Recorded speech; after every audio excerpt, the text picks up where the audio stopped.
What is going on, everybody? I'm gonna do this video outside this time.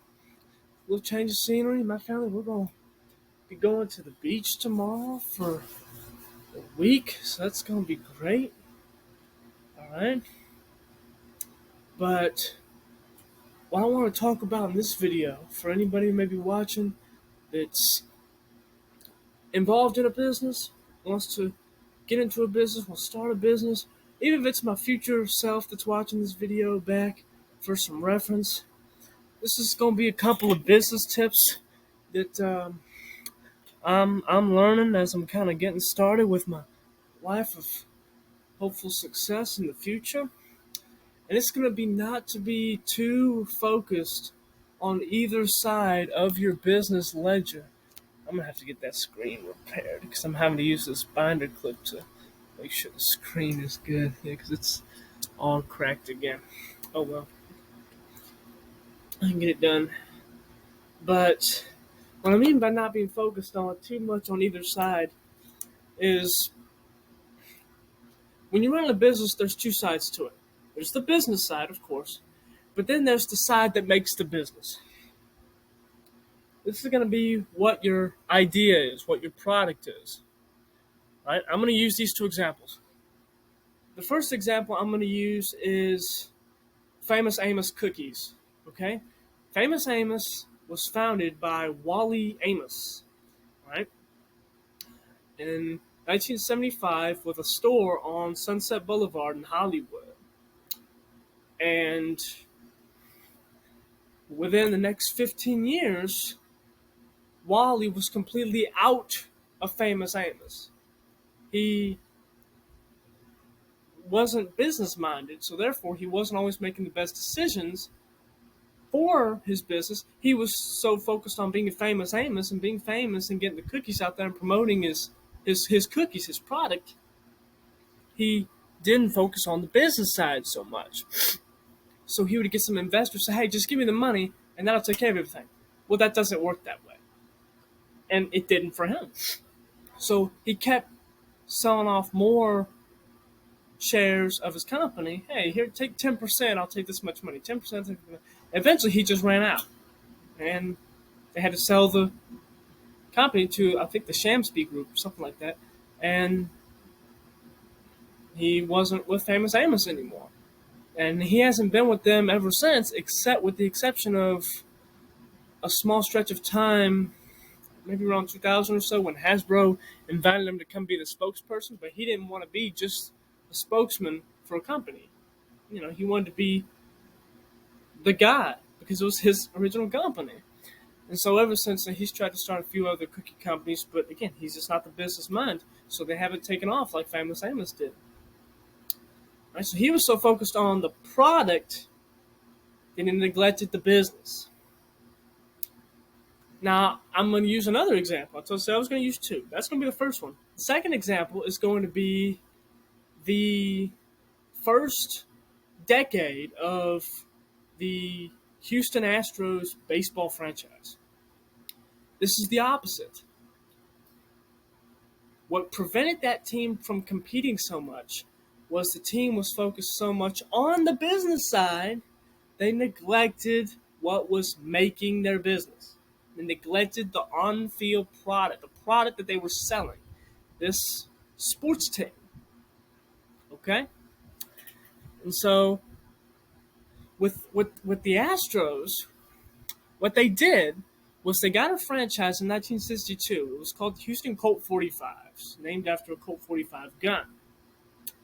And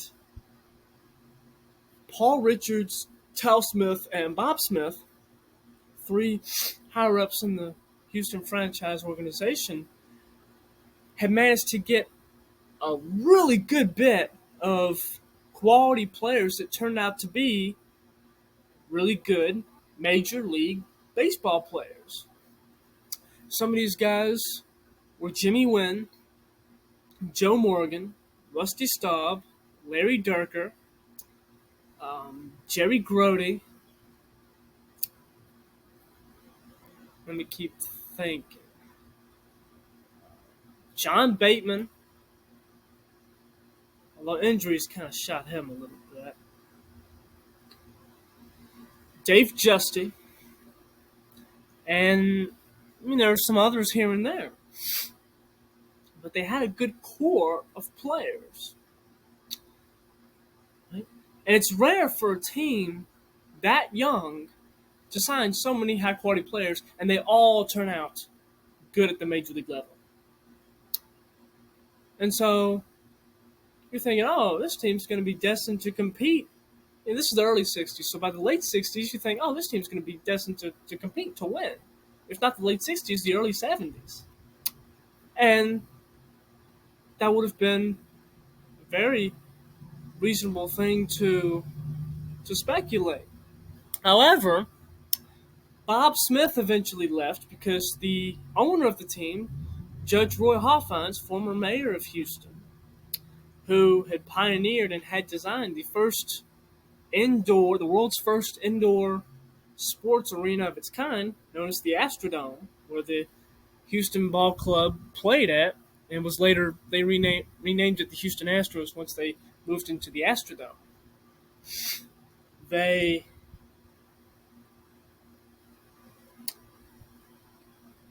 had the Astrodome for because of Judge Roy Hoffines, but Hoffines and Smith kind of feuded over what to do with the team.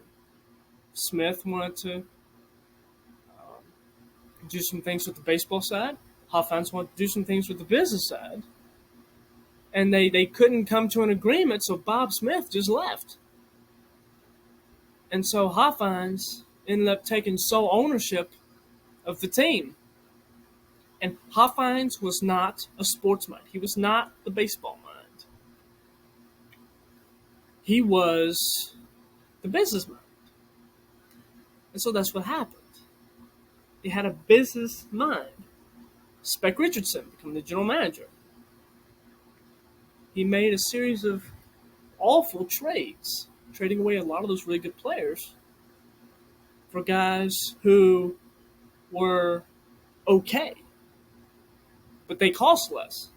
So better business decision, sure. Better sports decision, no way. I mean, they traded away Bob Aspromonte, traded away Rusty Staub, traded away Mike Cuellar. That's a pitcher I missed. Mike Cuellar. Traded away Joe Morgan, Jack Billingham. Traded away several of these pieces and got okay players back. But then the team suffered on the field. Well, they didn't necessarily suffer. Sometimes they were good. But they didn't really compete until 1980. And this was, long ways in the future. But they could have competed way earlier than they did had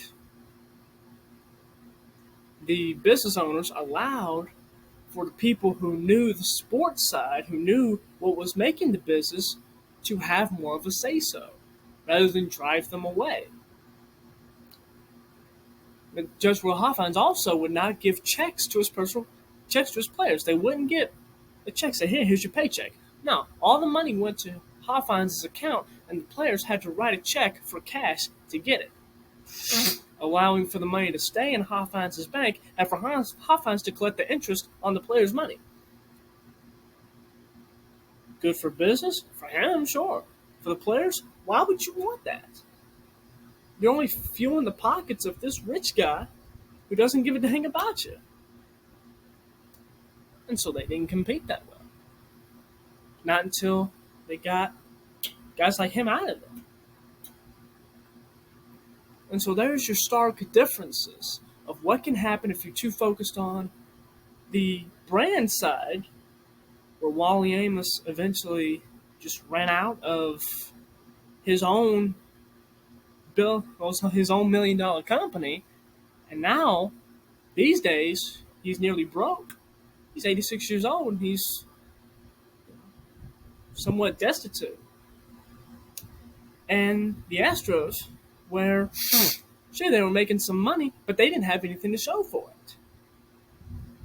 yeah, you're making money, but if you'd focused more on this side, you could be making even more money.